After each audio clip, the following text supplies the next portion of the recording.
todo homem esteja sujeito às autoridades superiores, porque não há autoridade que não proceda de Deus, e as autoridades que existem foram por Ele instituídas, de modo que aquele que se opõe à autoridade resiste à ordenação de Deus, e os que resistem trarão sobre si mesmos condenação. Porque os magistrados não são para temor quando se faz o bem, e sim quando se faz o mal. Queres tu não temer a autoridade, faz o bem. Faz louvor dela. Visto que a autoridade é ministro de Deus para teu bem. Entretanto, se fizeres o mal, teme, porque não é sem motivo que ela traz a espada, pois é ministro de Deus vingador para castigar o que pratica o mal. É necessário que lhe estejam sujeitos, não somente por causa do temor da punição, mas também por dever de consciência. Por esse motivo também pagais tributos, porque são ministros de Deus, atendendo constantemente a esse serviço. Pagai a todos o que lhes é devido. A quem tributo, tributo, a quem imposto, imposto, a quem respeito, respeito, a quem honra, honra. A ninguém fiqueis devendo coisa alguma, exceto o amor com que vos ameis uns aos outros. Pois quem ama o próximo tem cumprido a lei. Pois isto, não adulterarás, não matarás, não furtarás, não cobiçarás. E se há qualquer outro mandamento, tudo nesta palavra se resume: amarás o teu próximo como a ti mesmo. O amor não pratica o mal contra o próximo, de sorte que o cumprimento da lei é o amor. E digo isto a vós outros que conheceis o tempo. Já é hora de vos despertardes do sono, porque a nossa salvação está agora mais perto do que quando no princípio cremos. Vai a alta noite e vem chegando o dia. Deixemos, pois, as obras das trevas e revistamo-nos das armas da luz. Andemos dignamente como em pleno dia, não em orgias e bebedices, não em impudicícias e dissoluções, não em contendas e ciúmes, mas revesti-vos do Senhor Jesus Cristo, e nada disponhais para a carne, no tocante às suas concupiscências. Eu quero então, hoje, tratar com vocês, à luz desse texto, sobre o tema, o relacionamento do cristão como cidadão de dois mundos. O relacionamento do cristão como cidadão de dois mundos. Pois bem, meus irmãos, nós tratamos no capítulo 12 de Romanos, que é o começo da aplicação da seção doutrinária que vai do capítulo 1 ao capítulo 11, sobre os principais relacionamentos do cristão. Lembrem vocês que nós falamos do relacionamento do cristão com Deus, Romanos 12, 1 e 2. Depois nós tratamos do relacionamento do cristão com ele mesmo, nos versículos 3 a 8. Depois lidamos do relacionamento do cristão com o seu próximo, capítulo 12, 9 a 16. E finalmente expomos sobre o relacionamento do cristão com seus inimigos, versos 17 a 21 de Romanos 12. Então, com Deus, com você mesmo, com o próximo, com os inimigos. Paulo prossegue neste mesmo assunto de relacionamento, agora no capítulo 13. Então vejamos, relacionamento com as autoridades, versos de 1 a 7. Depois, relacionamento com a lei, versos 8 a 10. E finalmente, o relacionamento do cristão com o dia da volta do Senhor Jesus, versos 11 a 14. Notem vocês que agora estamos diante de um texto que trata deste relevante assunto da nossa relação com as autoridades constituídas. Muito provavelmente, este é o texto mais relevante na história sobre o pensamento político. Como é que você lida com as autoridades constituídas? Então vamos lá, nosso relacionamento com as autoridades. Versículo 1: todo homem esteja sujeito às autoridades superiores. Todo homem significa o seguinte: nenhuma pessoa está isenta, seja ela rica ou pobre, culta ou indouta, desta submissão às autoridades constituídas. Não há nenhum extrato da sociedade que esteja fora do alcance desta ordenança divina. Todo homem é isso, é homem, é mulher, é jovem, é velho, é rico, é pobre, é doutor, é analfabeto, é de direita ou é de esquerda, não importa em que área você esteja desse extrato social, você está debaixo dessa submissão às autoridades constituídas. Quando Paulo fala sobre autoridades superiores, obviamente ele está tratando do Estado e seus representantes oficiais. Paulo não está aqui advogando nenhum tipo de governo. Ele não está defendendo um governo de direita, nem governo de esquerda, ele não está defendendo governo A, governo B, ele está tratando da questão da institucionalidade do governo, tá? Isso é importante dizer, não está tratando e nem defendendo nenhuma forma de governo precisamente. O que ele está mostrando para nós é que a instituição de governo é uma instituição divina. Em outras palavras, Deus se opõe à anarquia e Deus é a favor da ordem. É muito importante deixar isso claro, né? Agora, quando ele diz, todo homem esteja sujeito às autoridades superiores, é claro que Paulo também não está defendendo aqui uma obediência servil, mas crítica e positiva. É óbvio isso. Fica claro, portanto, que Deus instituiu, primeiro, a família, Deus instituiu a igreja, e agora Deus institui o governo humano. Então Deus é o Deus de ordem, não de confusão, não de caos, não de anarquia. Vamos olhar aqui alguns aspectos desse texto. Primeiro, a origem da autoridade. Volte os olhos de novo ao verso 1. Todo homem esteja sujeito às autoridades superiores, porque não há autoridade que não proceda de Deus. Bom, então o que Paulo está querendo mostrar com isso aqui? É que a autoridade procede de quem? De Deus. Não é um governo autoimposto. A ordem do Estado, seja ele qual forma de governo for, procede de quem? De Deus. O governo, a ordem, essa instituição das autoridades superiores é uma iniciativa divina. Tá? Isso é muito importante entender.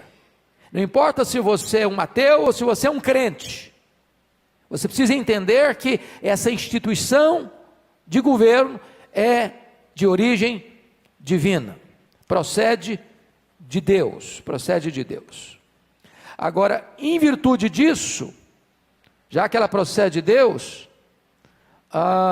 e as autoridades que existem forem por Deus instituídas, isso exige de você o quê? Um compromisso. Qual o compromisso? De obedecer a essas autoridades. Nenhum cristão deve ser insubmisso às autoridades. Conhece aquela frase do mundo latino, aqui do mundo da América Latina? Hay governo, sou contra. Não, o cristão não pode ter essa postura. Ele não pode ter essa postura. Ser contra, por ser contra. Quando o cristão é contra, ele é contra aos desmandos da autoridade, não a autoridade em si. Ele pode se posicionar contrário a alguma postura, alguma atitude do governo, dos governantes, que não esteja de acordo com os preceitos e princípios que devam reger a conduta desse governante. Mas você não está se opondo à autoridade, você está se opondo aos desmandos da autoridade. Em outras palavras, a atitude de resistir, olha o versículo 2 comigo, de modo que aquele que se opõe à autoridade resiste à ordenação de Deus.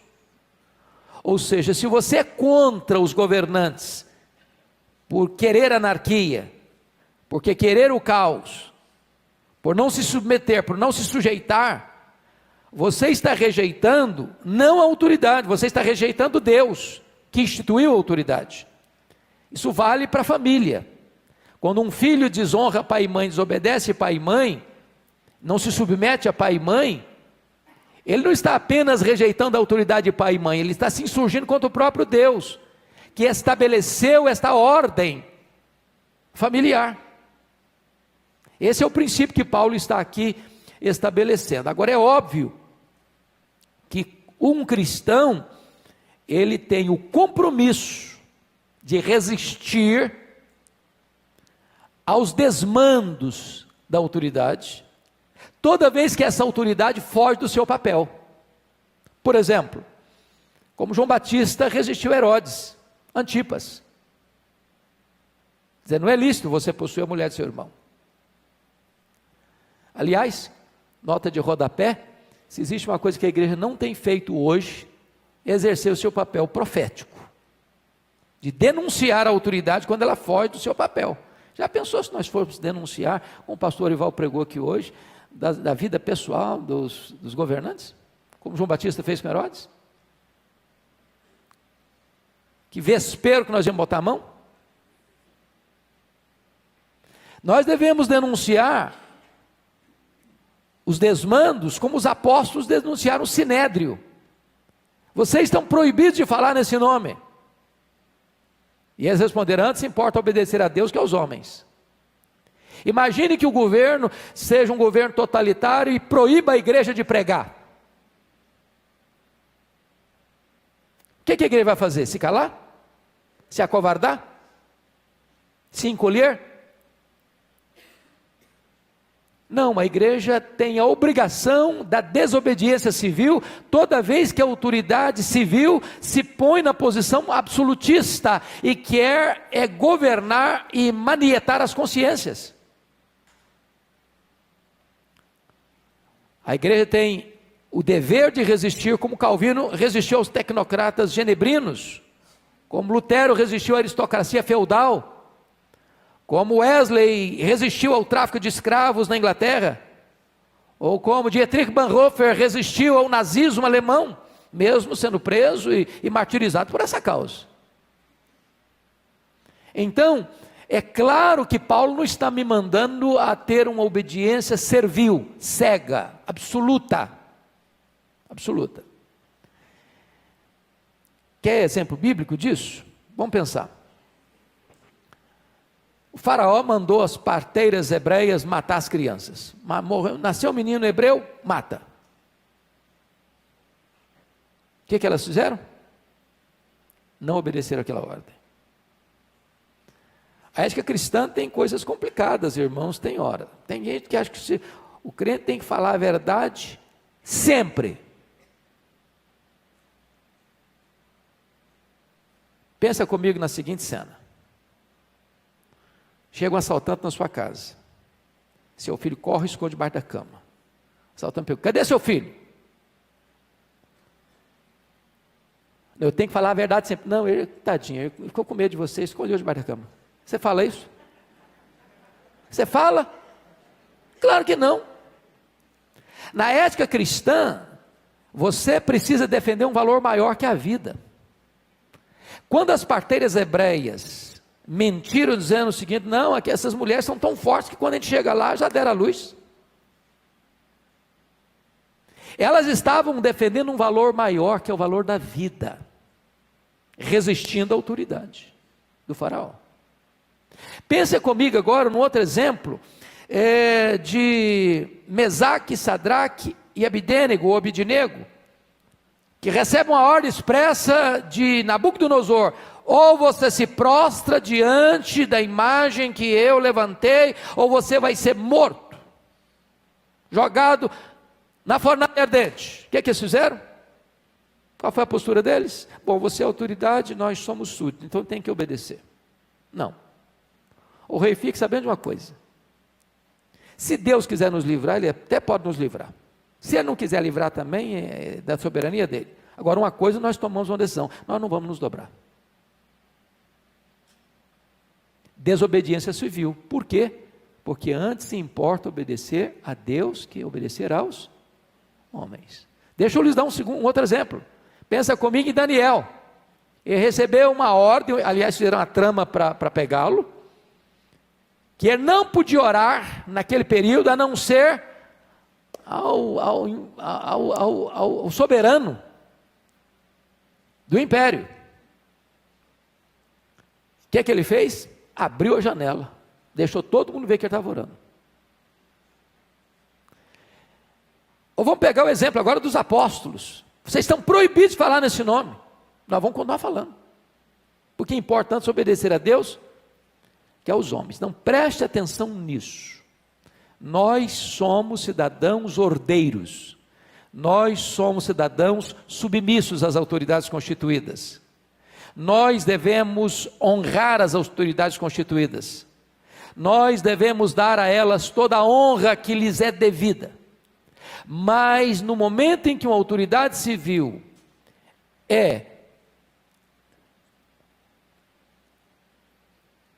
ultrapassa sua fronteira de autoridade, extrapola o seu poder de autoridade e quer domesticar a sua consciência, então cabe a você como cristão resistir, desobedecer.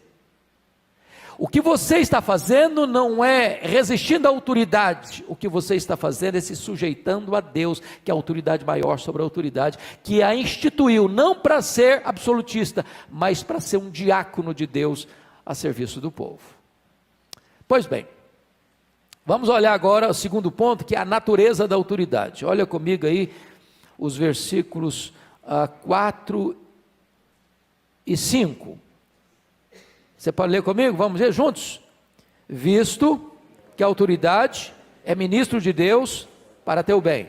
Entretanto, se fizeres o mal, teme, porque não é sem motivo que ela traz a espada, pois é ministro de Deus vingador para castigar o que pratica o mal. É necessário que lhes sejais sujeitos, não somente por causa do temor da punição, mas também por dever de consciência. Então, a primeira coisa que você nota aqui é que a autoridade é o que aí? Ministro de Deus. A palavra ministro aí é diácono.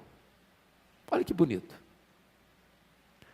O presidente da república, o governador do estado, o prefeito da cidade, os senadores, os deputados federais, os deputados estaduais, os vereadores, os ministros do Supremo, os outros ministros dos demais tribunais, a polícia, todo o aparato do Estado de autoridade é o quê? Diáconos. O que é um diácono? É um servo. Olha que princípio, se os homens entendessem a instituição divina. Aqueles que são instituídos como governantes, como autoridade, eles não estão lá para se servirem, eles estão lá para servirem a Deus, servindo ao povo. Será que as nossas autoridades hoje, via de regra, têm essa consciência?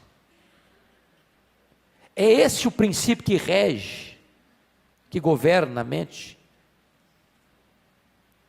Os jogos de interesse, as políticas de bastidor, a quantidade de dinheiro que tem que ser dada para um deputado votar eixo aquele projeto, para atender a sua demanda, quando na verdade, muitas vezes, os que se gasta é algo nababesco, com cada um, e com todo o seu aparato, enquanto o povo, muitas vezes, sofre, geme debaixo de um tacão cruel.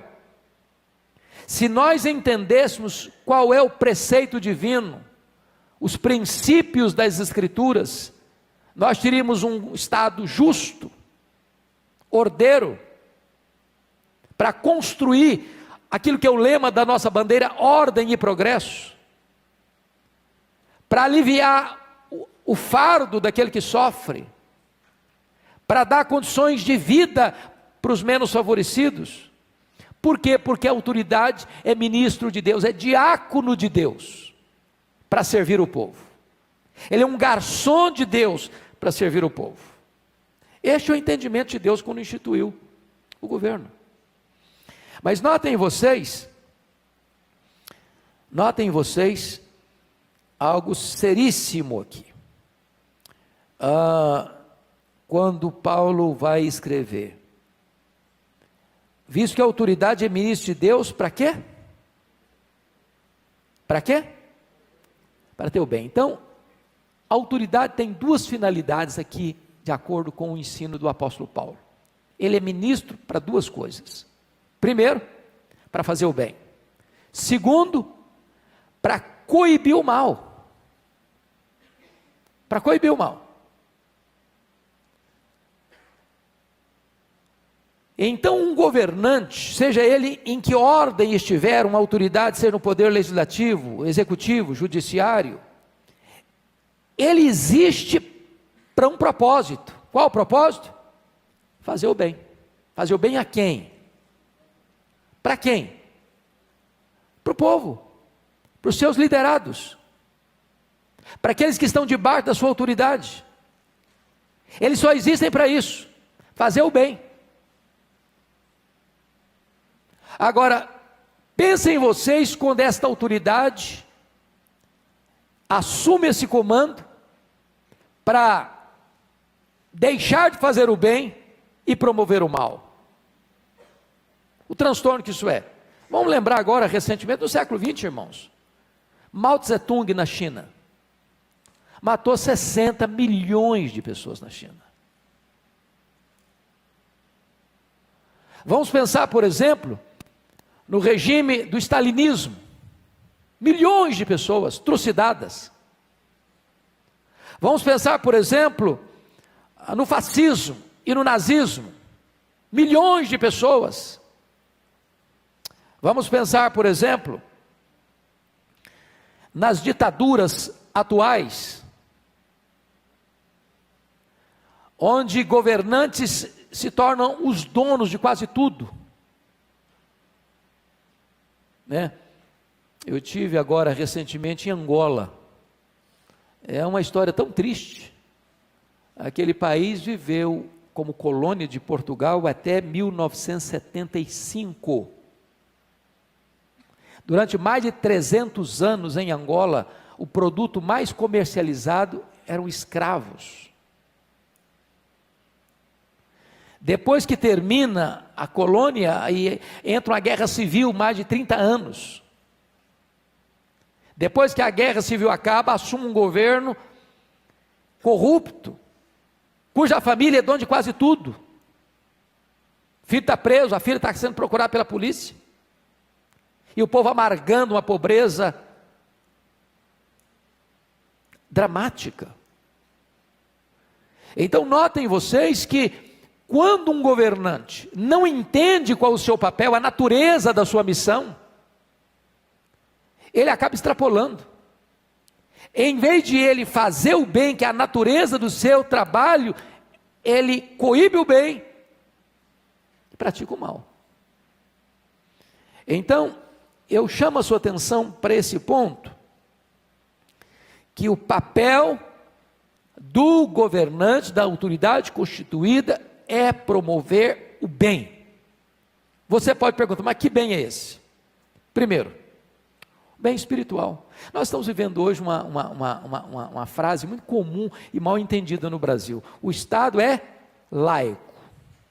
O que a maioria do pessoal está comentando sobre o Estado laico? Como se o Estado laico fosse Estado ateu. Não é isso que é Estado laico. Aliás, onde prevaleceu o ateísmo, irmãos, prevaleceu o quê? O absolutismo. tira Deus da história, sobra o quê?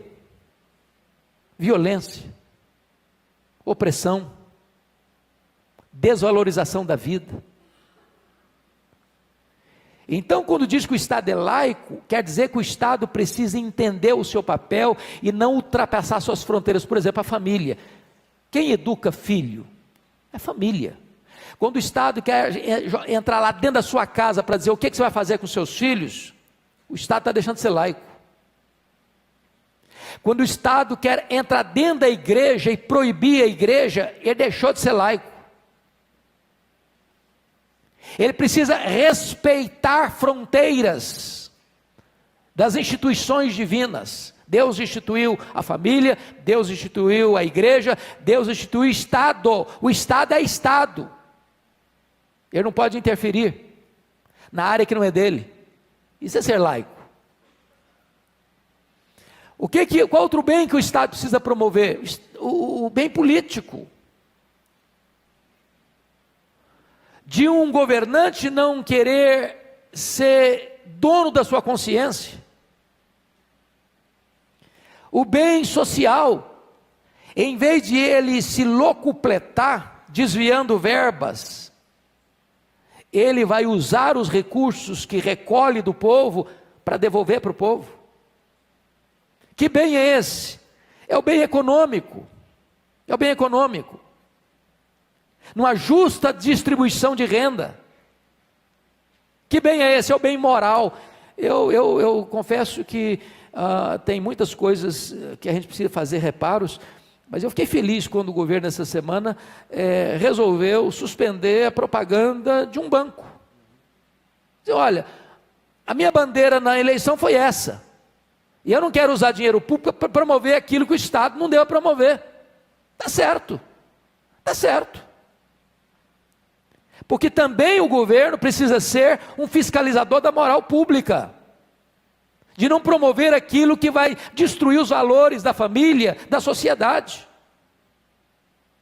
Então cabe ao governo a promoção do bem espiritual, do bem político, do bem social, do bem econômico, do bem moral da sociedade. É isso que o texto está dizendo. Mas qual é a segunda finalidade do Estado, irmãos? Olha comigo, por gentileza, versículos 3 e 4. Vamos ler juntos? 3 e 4. Porque os magistrados não são para temor quando se faz o bem, e sim quando se faz o mal. Queres tu não temer a autoridade? Faz o bem, terás louvor dela, visto que a autoridade é ministro de Deus para o teu bem. Entretanto, se fizeres o mal, teme, porque não é sem motivo que ela traz o quê? A espada, pois é ministro de Deus, vingador, para castigar o que pratica o mal. Então vamos entender uma coisa importante aqui. Deus proíbe a você e a mim vingança. Se alguém faz mal para você, você não tem o direito de devolver esse mal, retribuir esse mal, se vingar. A Bíblia proíbe isso no capítulo 12, não é isso? Pagar o mal com o bem, vencer o inimigo com o bem, não retribuir o mal com o mal. A mim me pertence a vingança, diz o Senhor, eu retribuirei.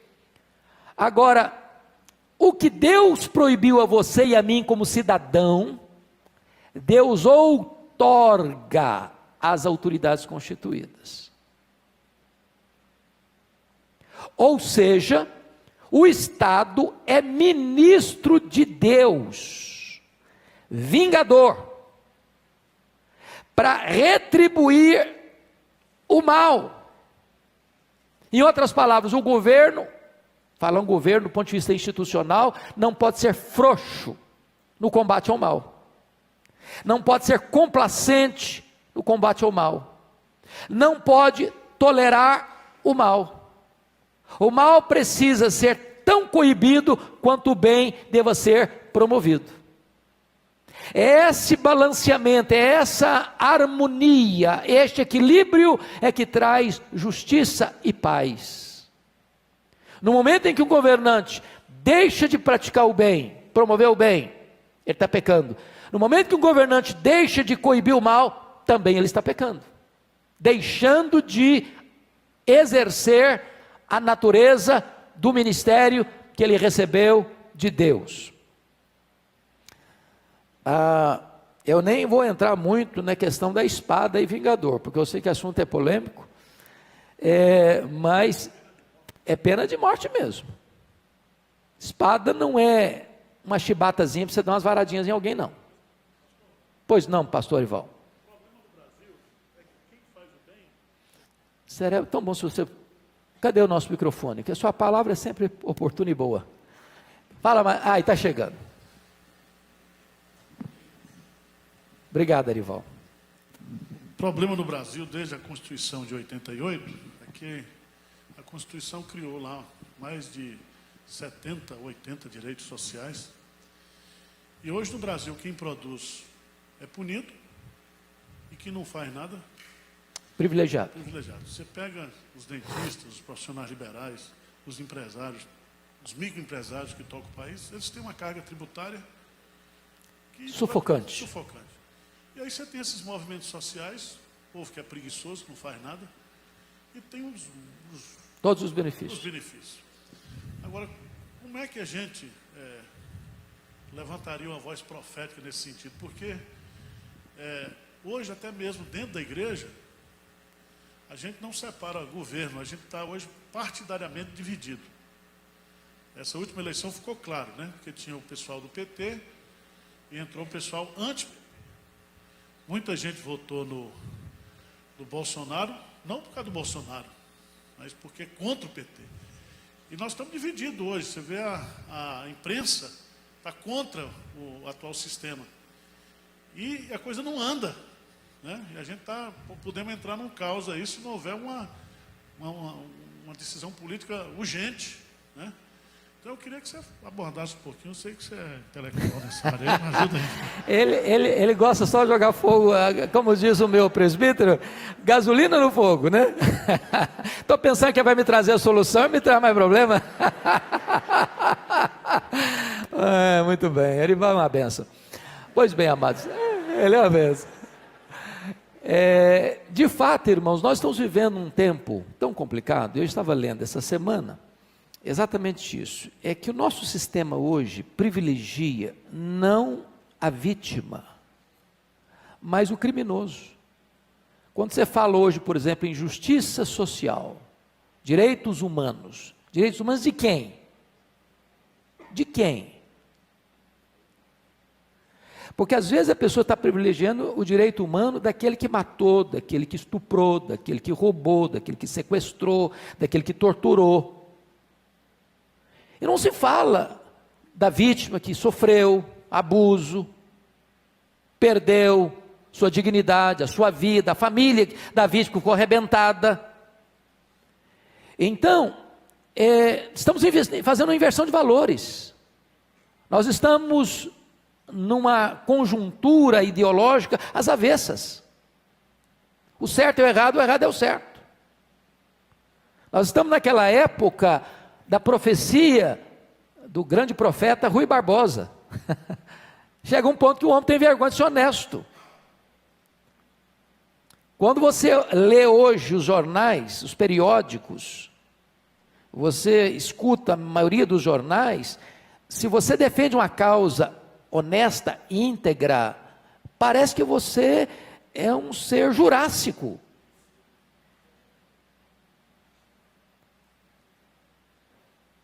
É claro que para mudar uma cultura, irmãos, não é fácil.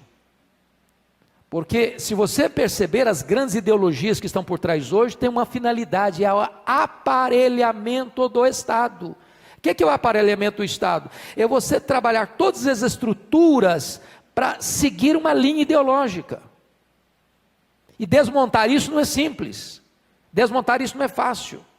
Eu não vou nem entrar na questão da sabedoria, da atual governança, que às vezes atropela demais, às vezes fala o que não precisava falar, deixa de falar o que precisava falar, e etc e tal. Vocês são entendidos e acompanham tudo isso.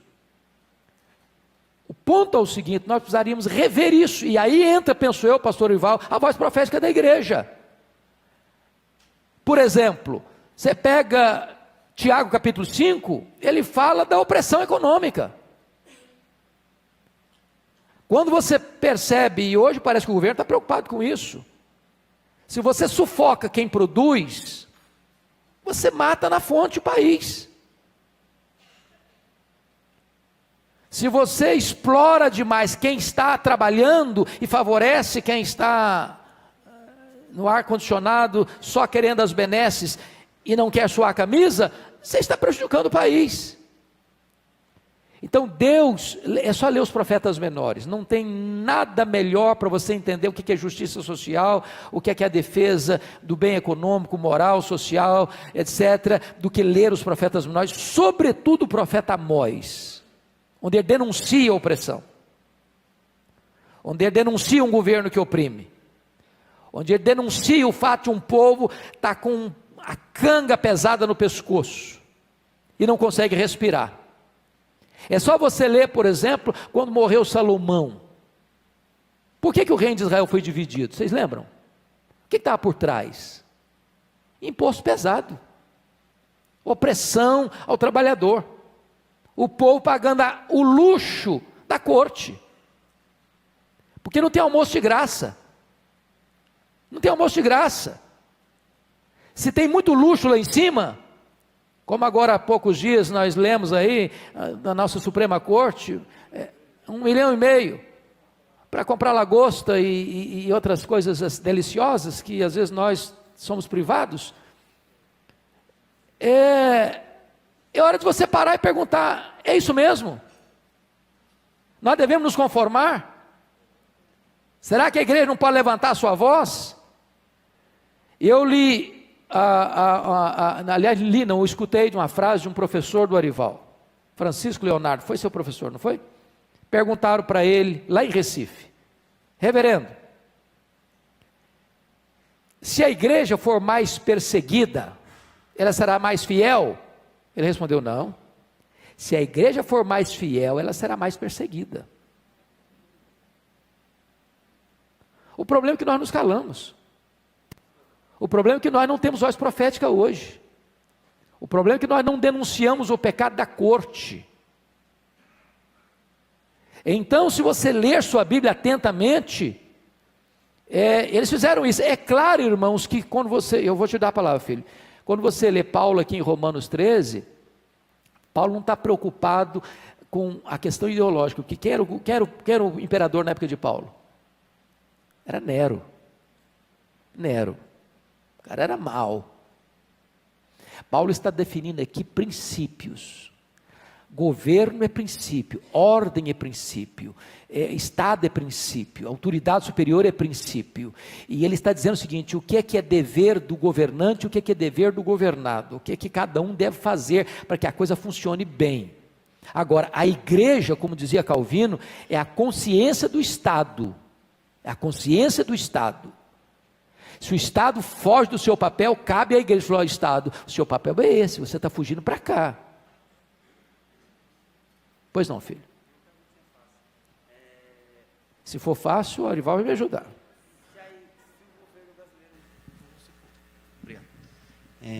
Se o governo brasileiro colocar no Brasil a pena de morte, qual deve ser o papel da igreja? Bom, você está fazendo uma pergunta complicada, porque nós temos duas posições no meio evangélico: os que são a favor da pena de morte e os que são contra a pena de morte. Eu sei que o assunto é polêmico e eu não vou esclarecer isso aqui hoje, mas se o pastor Evaldo quiser, um dia a gente pode tratar só desse assunto aqui numa escola dominical. Biblicamente falando, penso eu que pena de morte é absolutamente defensável. Biblicamente falando. Se você pergunta, se tiver um plebiscito hoje no Brasil, eu, pastor Hernandes, votaria a favor, votaria contra. Por quê? Porque eu acho que o nosso sistema judiciário, policial é muito complicado. Então não dá para, penso eu hoje, aprovar isso. Não porque não tenha base bíblica, mas porque o nosso sistema é corrompido. E eu acho que o inocente pode ser culpado, o culpado inocente. Mas só dá duas bases bíblicas para você, para dizer que a pena de morte funciona, é bíblico.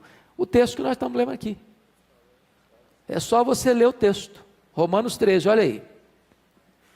Versículo 4: visto que a autoridade é ministro de Deus para teu bem, entretanto se fizeres o mal, teme, porque não é sem motivo que ele traz a espada, pois é ministro de Deus vingador, para castigar o que pratica o mal. Aí está claro que espada não é disciplina, espada é instrumento de morte.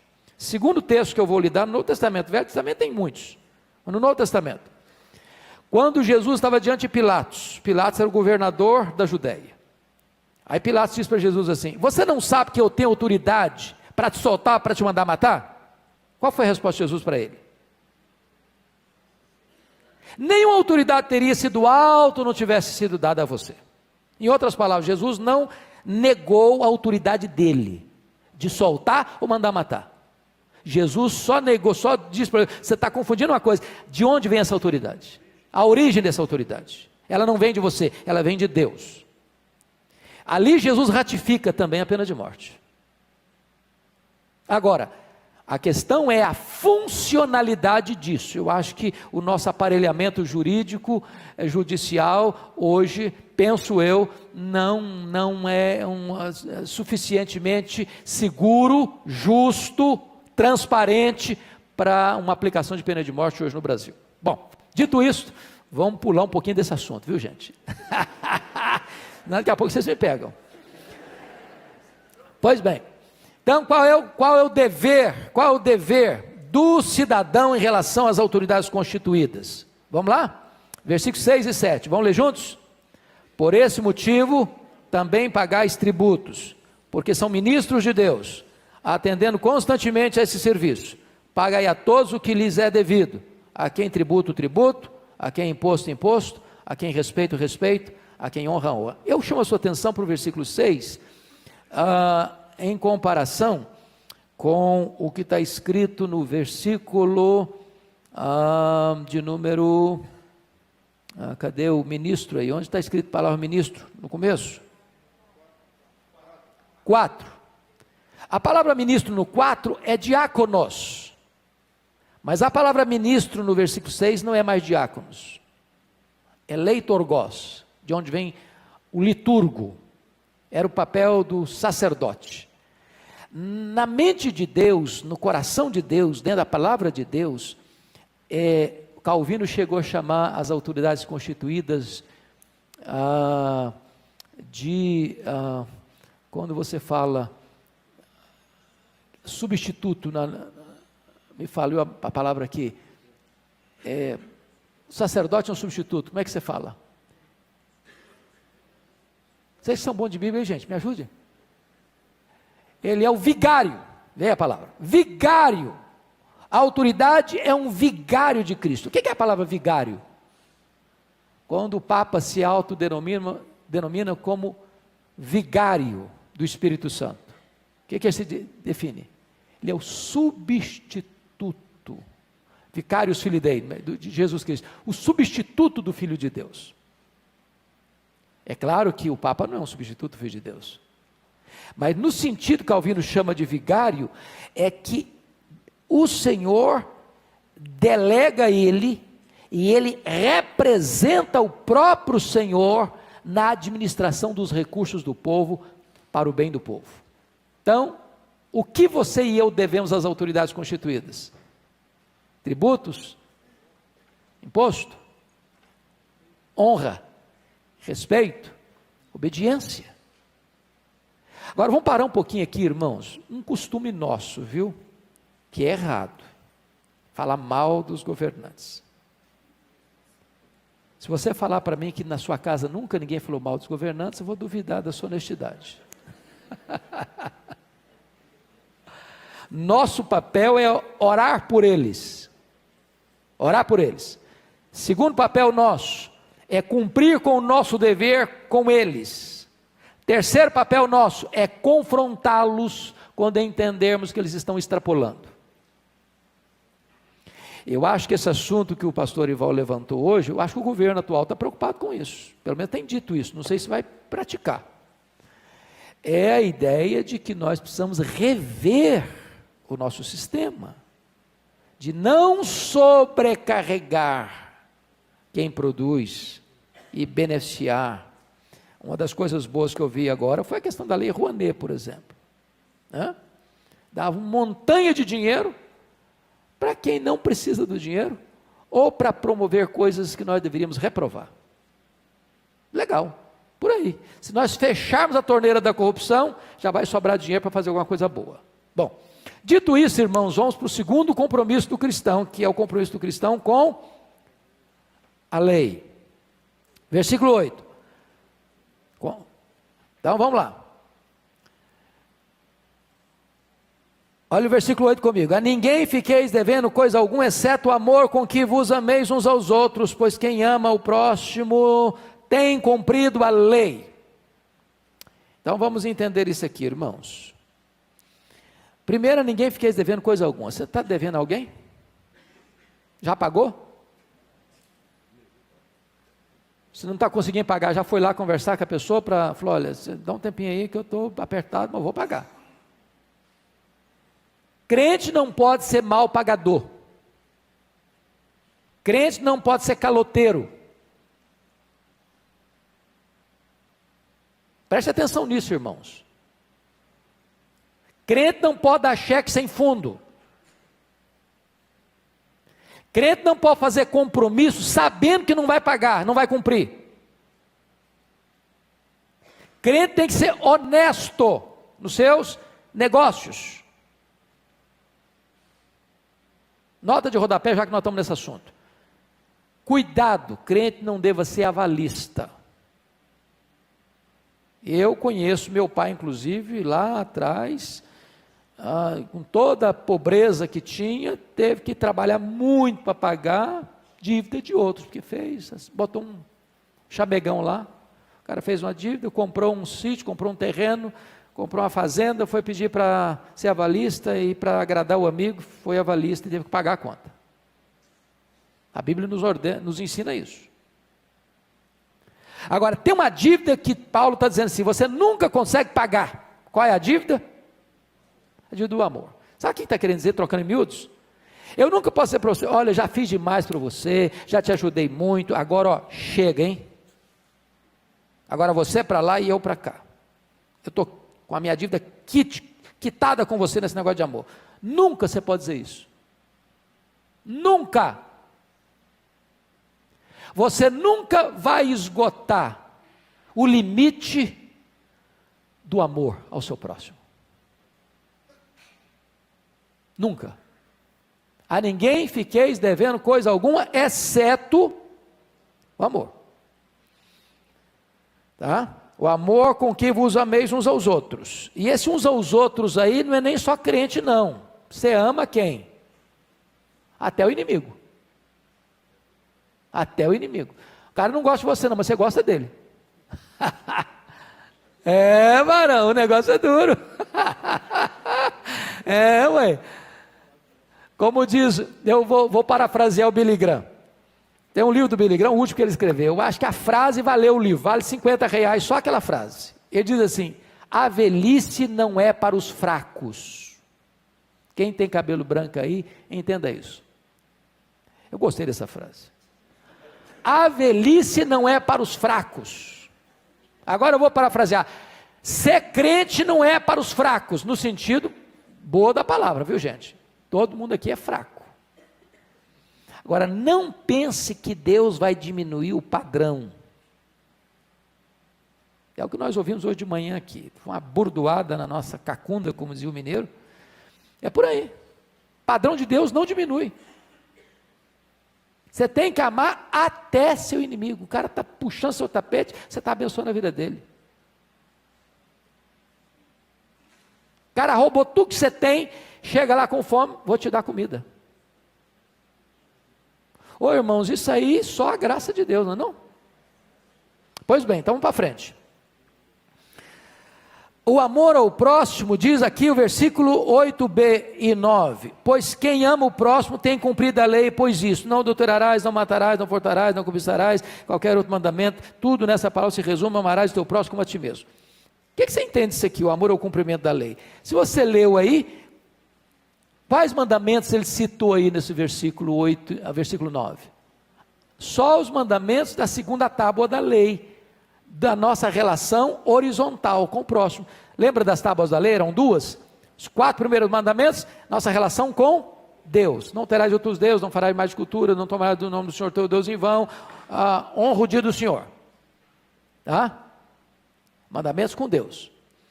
Agora, os outros 6 têm a ver com a nossa relação com o nosso próximo. Honra teu pai e tua mãe, não matarás, não adulterarás, não furtarás, não dirás falso testemunho e não cobiçarás. Vamos pensar aqui. O amor cumpre a lei. Se você ama Deus, você não vai ter outro Deus. Pensa comigo, se Deus é o seu marido, você é tratado da mulher. Não é essa a linguagem que está escrita lá no livro de Oséias? Pense comigo numa mulher que anda na carteira dela com a fotografia de outro homem. O que você acha que esse marido vai sentir? Não vai gostar, vai? Então, quando alguém tem outro Deus ou faz imagem de escultura, é a mesma coisa de uma mulher andando com a fotografia de outro homem na carteira. Deus não vai gostar disso. Agora, pense numa mulher que toda vez que ela encontra alguém, ela fala mal do marido.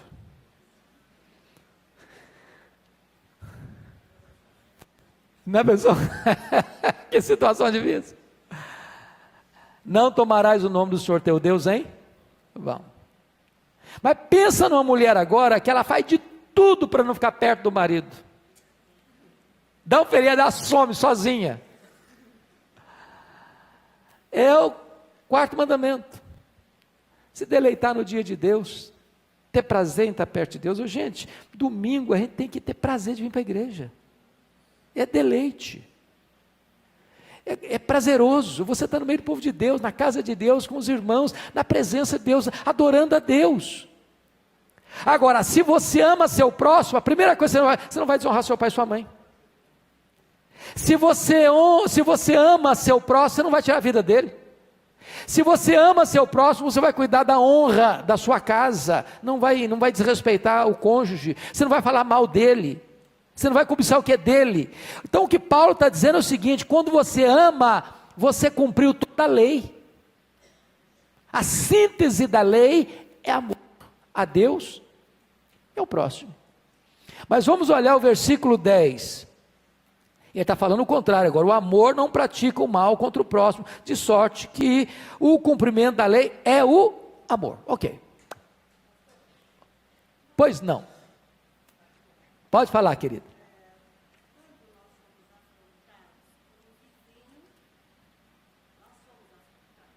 Quando nós somos afrontados por um vizinho. É um assunto particular.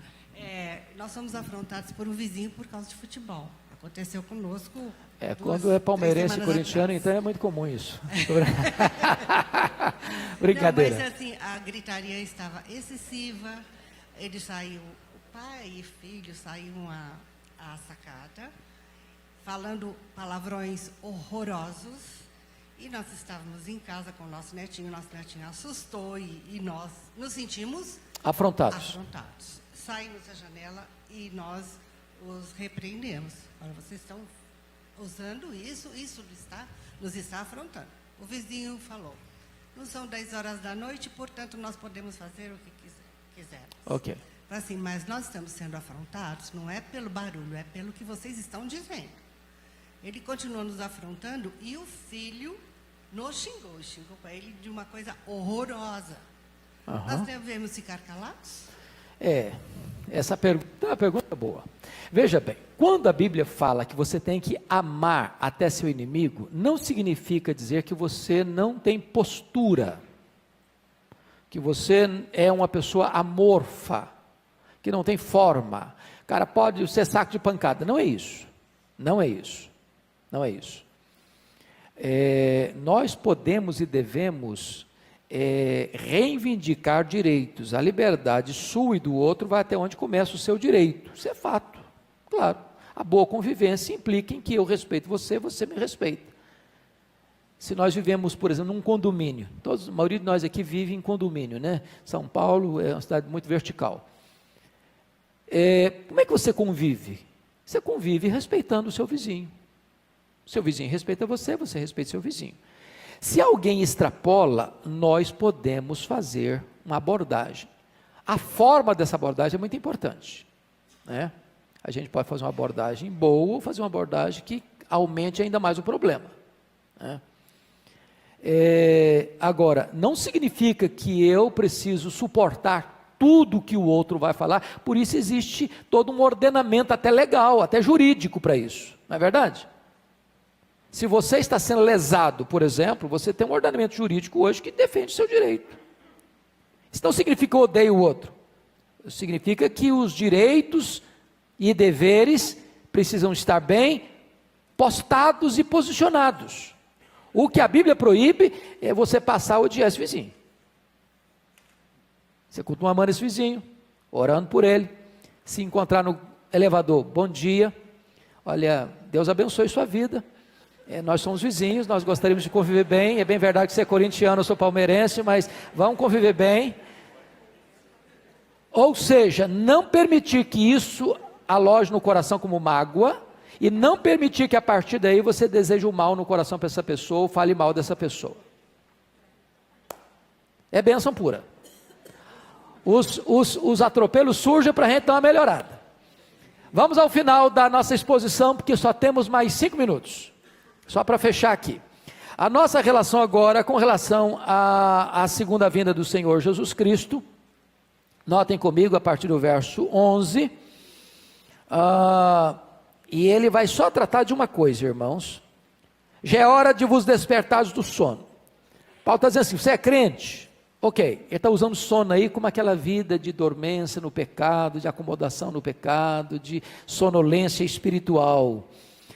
Porque a nossa salvação está agora mais perto do que no princípio cremos. É claro que ele está falando de salvação aí, não da justificação, não da santificação, mas da glorificação. Então preste atenção, resumindo, você já está salvo, você está sendo salvo e você será salvo.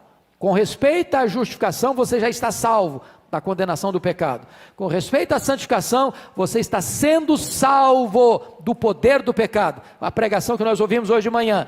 Com respeito à glorificação, você será salvo da presença do pecado. Então, hoje, 28 de abril, você está mais perto da glorificação do que estava ontem, 27 de abril. É isso que Paulo está dizendo. O que mais ele está dizendo aí? Versículo 12, vai alta noite, vem chegando o dia e a segunda vinda, deixemos pois as obras das trevas, e revistamo-nos das armas da luz, foi o que nós ouvimos de manhã de novo. Existem obras das trevas, o pecado, o vício, as mazelas da iniquidade do nosso coração e do sistema que está à sua volta, você vai deixando isso para trás, vai desvestindo isso, arrancando isso, despojando-se disso, as obras das trevas, e você vai fazer o quê? Botar roupa limpa, revestindo-se das armas da luz. Verso 13, andemos dignamente como em pleno dia, ou seja, sem as sombras da vida dupla, não em orgias.